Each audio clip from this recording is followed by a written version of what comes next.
Today I'm going to show you 5 Valentine's Day outfits that you can wear during the day, and they are on a more casual side because I don't think you need to wear a big heart on your shirt to be able to fit in. And it's not all about date night all the time, right? All the outfits are there for date night, date night. Well, what if you don't have a date and you still want to celebrate? And before date night comes daytime. So let's talk about that. These are simple, effortless looks that you can easily put together with pieces out of your own closet. I think it's important to celebrate no matter what the occasion and make yourself feel good regardless of who's watching. I think first and foremost, we dress for ourselves, and then everyone else is just a bonus. Hello friends, welcome back to my channel. If you're new, please consider subscribing. I do post new videos every week, and mainly it's about fashion and beauty and how to help you look better. Stay tuned till the end for more tips on accessories and jewelry.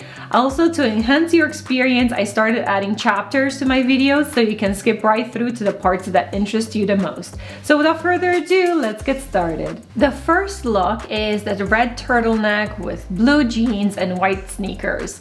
And I know you can't talk casual. These are all casual looks, but you can't talk casual without white sneakers and blue jeans. It's a very comfortable look, and it's very easy and simple to recreate. These sneakers are all white, at least they used to be. They're made out of leather, and I spent quite some time searching for a pair that has no other colors in it or logos. It was harder to find than you think. I will link down below the items mentioned in this video. Some are not from the season, but I will try to find similar ones for you. The red turtleneck is the it factor for this look. I think it's pretty easy to find anywhere, or probably in your wardrobe you most likely already have a red turtleneck. I purchased this turtleneck over 12 years ago, and it's one of my favorites. And funny enough, the balloon sleeve is back in style, so there you go. It was very fitting for me to put it in this video. The second look is slightly edgier. You have the red sweater, black jeans, and black booties.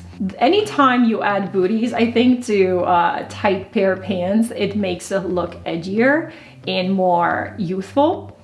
And if you're matching the colors at the same time, then you're creating this elongating effect for your legs, and it makes the whole outfit just look so much better and easier for the eye to read, right from top to bottom. This particular sweater is just the classic crew neck. It's very soft, and you can wear it just with a t-shirt underneath if you want to, and it's easy to recreate with any pieces from your own wardrobe. Next, I opted for a long pleated skirt because it's very feminine and flowy and reminds me of a walk in a park with birds chirping and flowers blooming. I know we're not there yet, but it's a perfect daytime look because it feels light and the colors are bright. You can wear this with pumps for a more elegant look, or with some nice leather flats for a long wear commute, depending on what you're doing during the day.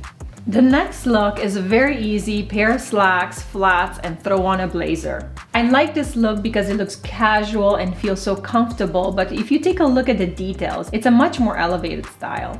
The shoes are white, but they're leather boat-like shoes, not sneakers. The pants look like jeans, but they're actually slacks. And the sweater is a pastel pink wool, very soft and simple. Then the last piece of this outfit is the blazer. So in general, a blazer provides structure to the overall outfit, and it just elevates the entire look without you even doing anything.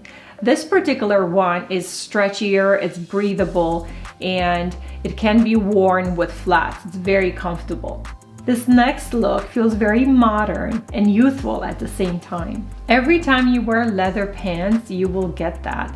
These are full leather, they're slightly stretchy, have a high waist, and are very fitted. The combination of red and black is one of my all-time favorites. Now, if you add the chunkier boots to this look, then it automatically says comfort for all day walking around if you need to, while still looking stylish. Lastly, let's talk about accessories. Now, I personally don't have an extensive collection of jewelry. although the word extensive means different to different people. I know I have a handful of colors in my wardrobe, so I always try to match it with the jewelry. So now we're talking pinks and reds. So I recommend obviously getting some pink and red jewelry. So red could be ruby and pink could be sapphire. Now, I do understand that they are not the most affordable things out there. However, you can have crystals. Swarovski crystals is a perfect example for that. It's on a more affordable side, yet it lasts for a really long time. Right now, I'm actually wearing the crystals, Swarovski crystals, so they're pink, and you don't want to overdo the outfit with jewelry. This particular one is very bright and shiny and kind of probably one of my loudest ones. I wouldn't wear this with anything else on my neck. I want to keep it simple and clean. So for a minimal look, you want to invest in a pair of pearls. They don't need to be big diameter. Or if you don't like pearls, alternatives would be crystals, and either a golden shade or a silver shade, depending on what your skin tone is, to match your hair color as well and undertones. I hope you enjoyed watching this video. Don't forget to click the like button to support this channel. Also, if you're new, please consider subscribing. I do post new videos every week. Comment down below and let me know what was your favorite outfit out of the 5.